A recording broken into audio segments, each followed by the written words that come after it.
Lo que no podría faltar bajo ningún concepto, ¿vale? Serían las fotos, obviamente.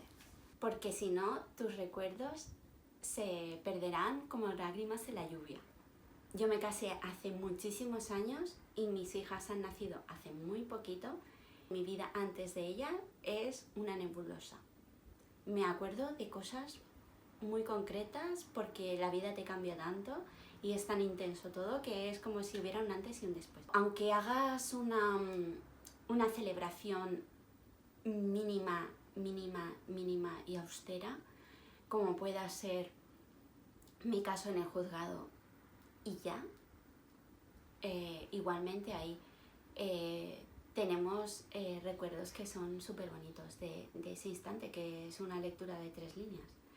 Pero todos esos minutos previos y los que vienen después, no sé, siempre va a estar ahí. Y ya no te digo de una boda pues más ambiciosa. Para mí lo que es súper interesante es el tema del wedding planner, sobre todo si son bodas pues más grandes, a partir de una cantidad de invitados, donde hay que movilizar gente. Os montáis una boda ideal, donde toda la gente va a estar donde vosotros pensáis, y esto no es así. Bueno, imaginemos que está el novio esperando en la puerta, tú llegas con tu coche y en tu mente piensas que todos van a estar dentro, el novio te va a estar esperando, pero claro, eso se tiene que organizar de alguna forma. A veces, si no tienes a nadie que lo haga, sale bien, pero lo recomendable es tener a alguien, un buen planner de día, que te aconseje ese día, que te ayude un poco con la organización y la movilización de gente, que haga un poco ese trabajo para que tú estés tranquila y tranquilo. Si tú eres la novia y quieres que el novio esté dentro cuando tú llegues, pues que 5 minutos antes de que tú llegues ya hablen con vosotros por teléfono, pues para que se organice la entrada.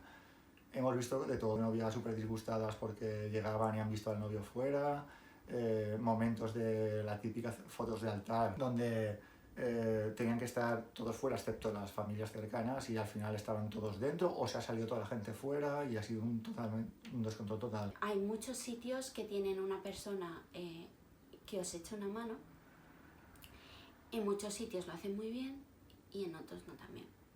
Entonces, pues, no sé, es como cuando tú quieres tener un control también, pues es una figura súper interesante. El vídeo, yo siempre digo que yo tengo una especie de fórmula que es, si estás dudando, tienes que cogerlo. O sea, evidentemente, si tienes presupuesto o puedes quitar cosas menos importantes para dedicarlas al vídeo. Hay gente que lo tiene súper claro, gente que con las fotos le es suficiente y al final las fotos es lo que tiene que llevar el peso del reportaje. Sobre el papel yo sí que diría que el vídeo sí, porque al final se trata de una visión un poco diferente, aunque sea el mismo estilo, pero otro punto de vista, con imágenes animadas, sonidos, puedes oír a la gente sus voces, que son las fotos, pues evidentemente no lo tienen. Y para mí es un recuerdo muy vivo de muchas cosas, situaciones, gestos, voces, de personas que a lo mejor dentro de un tiempo ya no van a estar. Hay estilos de vídeo hoy en día totalmente documentales, donde el videógrafo no interviene para nada en la boda, donde coge su cámara, empieza a grabar los acontecimientos como van ocurriendo. En nuestro caso, por ejemplo, ya hablando de Amanda, si vosotros cogéis un vídeo, sí que os aconsejamos pues que sea eso, que sea documental, que no estén entrando continuamente en hacer repeticiones, que no usen iluminación artificial, o sea, que sea eso, ¿no? Que sea súper discreto.